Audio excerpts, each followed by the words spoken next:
Hi, I thought it'd be really fun to do like a little compilation of me taking Austin Alley way too seriously. And so here it is. I hope you enjoy. Hey guys, great news. Star Records is gonna produce our next music video. Woo! And I'm directing it. Way to go! I thought Jimmy Star only worked with big name video directors. This might be the nicest that Jimmy has ever been to them, letting them produce do a music video, but also letting them. Have they not came out with music videos that weren't just produced by the four of them? Has it not been like months? Because they were in school. It was Halloween, then it was Christmas time, then it's now, so like spring, maybe still in winter time. I don't know, it's Miami, so you can't really tell. But still, he's been signed for like a while now, like at least 6 months, I'm gonna say. He hasn't come out with a music video that's been produced by their record label. Is that not wild? They came out with an album, a whole album, but no music video. See, this is why it makes more sense that the first album was just an EP, like an Austin Moon title EP. And then so he got the timeline. So he comes out with the EP. That's what I'm thinking is that first record, the EP, is signed for like 6 months. Then comes out with the first music video produced by the record label. Then comes out with an album after he gets back from tour, after this, so like a year, like 9 months actually, like 9 months. So let's say he gets signed in August, goes through Christmas, New Year's, he releases that like EP in like, let's say August, September time, and then goes through that, releases a couple singles, like the New Year's song, the other song, the one in the magazines and made up stuff. So releases those 2 songs. Oh, and Don't Look Down. So those 3 songs. So he comes out with a few singles throughout the year, not like a full album. Then goes on tour. Then comes out with Superhero, the album. I might need to like write all this down and think about it more. Because what I'm getting at is Jimmy Star sucks. He needs a better team. I think you have a tiny cavity on your upper left wisdom tooth. A cavity on a wisdom tooth? So I didn't get my wisdom teeth until I was like 20? Till I was 20?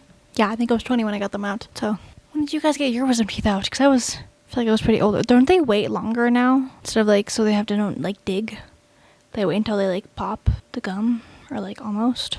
Can count to 10 in Spanish? You can count to 10 in Spanish? Are you sure about that?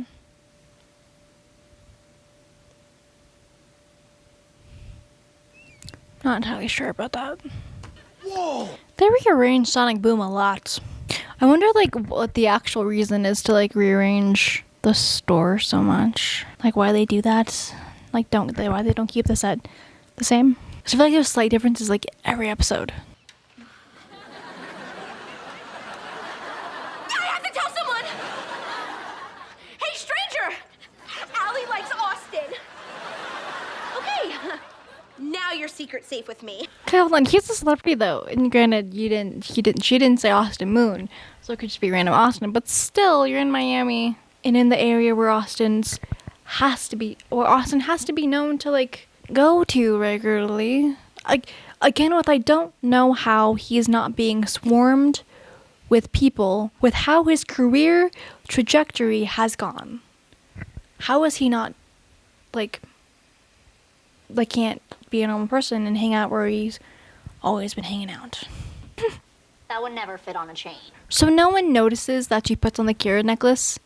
Not Austin, not Trish, not anyone around her. Some very aware friends she has. Jeez. No problem. Buddy. It's like taking up half of her neck. Like, you can't see that? Come on now. I get this awesome feeling that no one, not even Kira, makes me... I think this is the best acting I've seen from him in the entire series thus far. I think it's really good. And I really love to think about how he's had these feelings the entire time, okay? He's had these feelings the entire time he met Allie. From when he stole his song, because you know how he changed the song. Allie's original song is I Am Gonna Make You Do a Double Take. So Austin subconsciously was making that song about Allie and about this girl he met that like made him write a song. he met this girl and was like, oh my god, I'm gonna write a song about her. So I feel like he's had these feelings for a long time. He just didn't know how to put them into words. And like the episode where he thinks she has a crush on him, he's not afraid of like Allie liking him because Allie likes him. He's afraid of the change that it might bring. And that's the theme throughout the entire show, is that Austin is deathly afraid of change. And so the only reason that like he would feel uncomfortable with her having feelings for him is because that's change and an opportunity to lose her. And that's like the only reason he had an issue with Allie liking him. It's more than that, buddy. I think you're in love with her. And let's look at Des' perspective on this too. Like, Des has been here the entire time. They've been friends since like preschool, okay? Des knows that he has had feelings for Allie this entire time. He knows, he's just waiting for him to realize it. When he says this, like, it's coming from a place of knowing the entire time. Not really into music. Well, then it's a total deal breaker for Allie. Doesn't he not know that she's a song? Right? Wait, no, but he said that he listened to Austin's album. Austin, I'm a huge fan. Your album rocks. Well, that's sweet. And so since he's not even really into music, but he listened to Austin's album just because he likes Allie, that's sweet. I'm gonna do it!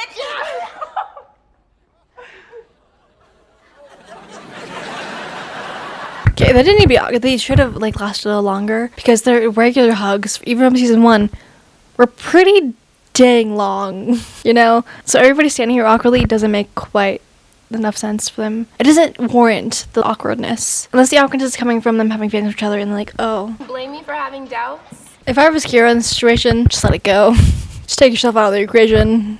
Oh, this has been all one day, so they like met, they talked about the book that morning. They all went to Sonic Boom that morning, told Penny about the book, how much they loved it that morning, then went to school.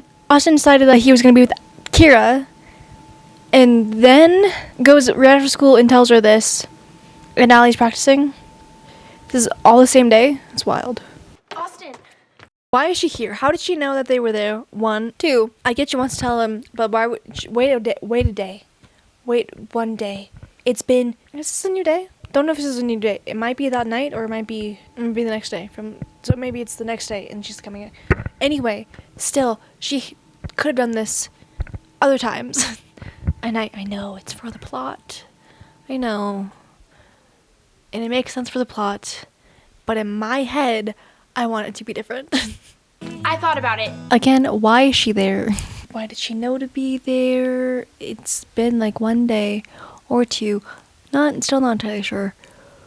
But still, why was she there? It's rude of her to show up to this thing without invitation, because it's her Allie's mother's book signing. Why is she there?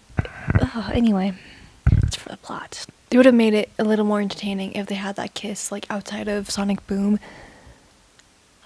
And then it would be more dramatic. I don't know. I want to think about that a little bit more, and then we'll talk about it later. You gotta pull. And open the door on me! She's been here for years. Why would she not know that? That's a stupid joke. Whew! Tastes better when it's a challenge. Your move. Hold on. Okay. To do this, you have to set it up. Unless they were served like this, which, sure, there's some weird restaurants in this mall, apparently. That's a possibility. But it's a lot of handling of fries, and that's kind of gross. First Allie, now the fries? Do you have to destroy everything you touch?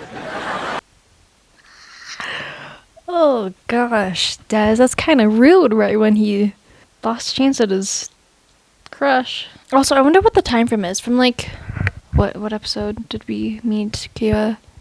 Ferris wasn't fucking Brad. Whoa. I hate that keyboard shortcuts don't actually work in Disney Plus. You're a $1 billion company and they don't work in Disney Plus. That's insane. So we met episode 7. We're on episode 11 now. So what do we think the timeline is? I go back to that, but I do want to know, like, what. So New Year's Eve, we're in school throughout all of this. This could be like a month from here. So Kira and Austin are dating. Austin realizing he had feelings.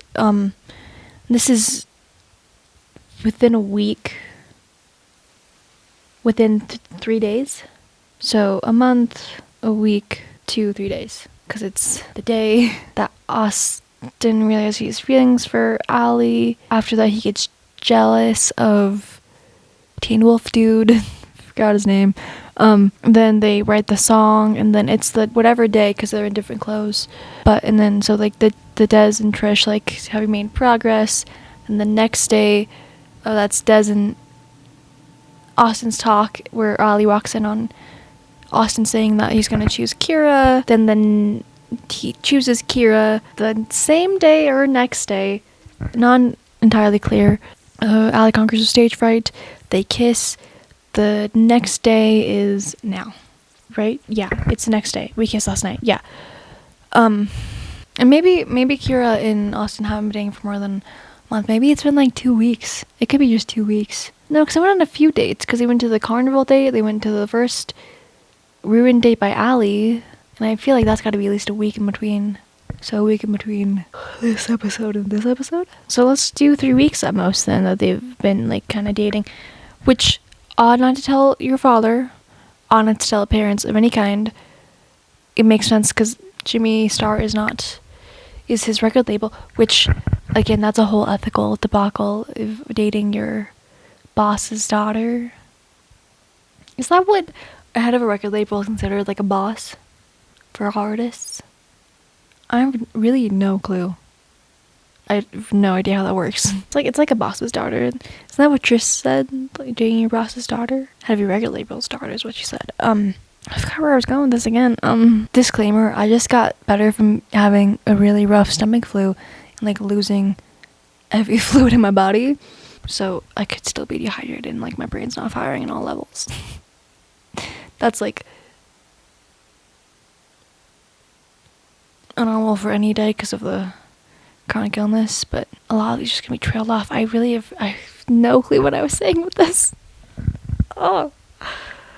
I have a strict policy against my daughter dating musicians, no exceptions. Aw, no exceptions. I gotta say, the fact that you called me down here to ask my permission proves that you're the kind of guy my daughter should be with.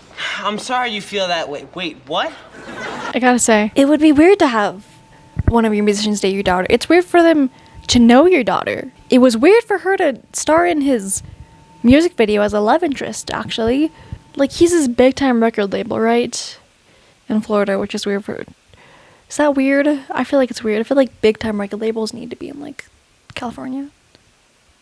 Or, like, Tennessee. A lot of his big record labels are in Tennessee for, like, country stuff. But, anyway, also, if there's a policy against Austin dating... or actually Kira dating any of the musicians that work for a company.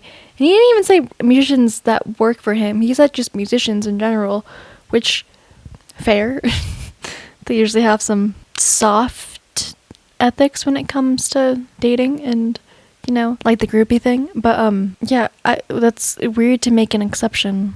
But also, if you want to go and, like, do a character study on Jimmy Star, it's kind of weird. Like, maybe he wants the power over Austin. Like, I'm sure Austin makes him the most money as right now because he's the, like, biggest artist, I would feel like. Because he's, like, up and coming. But, even though he hasn't put out any music in the last, month, which again, strange that hasn't even came out with an album, really, if that first record wasn't an album. But he's like this huge pop star.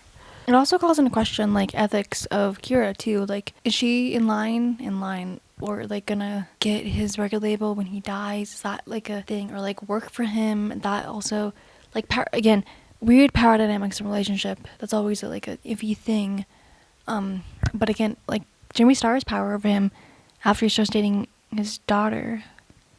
It would be a weird thing. And it's, again, with me wishing that Austin Alley was more of a adult show or like a ABC Family type show, is they could have gone more into the dynamics of Jimmy Star being more of like a predator for these young musicians and actually showing more of the predatory ways of the music industry, which they don't really do. It's very surface level, a very surface level take of the music industry, which, you know, makes kind of sense since it is Disney, and they probably have used those predatory tactics themselves, so they can't show it that they that they know how to do it. But yeah, I feel like they could have shown more of the scary side of the music industry. And they kind of do, because I know they do like a very surface level, because as we go on into season 3, at the end of season 3, Jimmy Star doesn't allow Austin to date anyone publicly because it'll hinder his image as this single pop star who's like for girls. Which obviously is not true.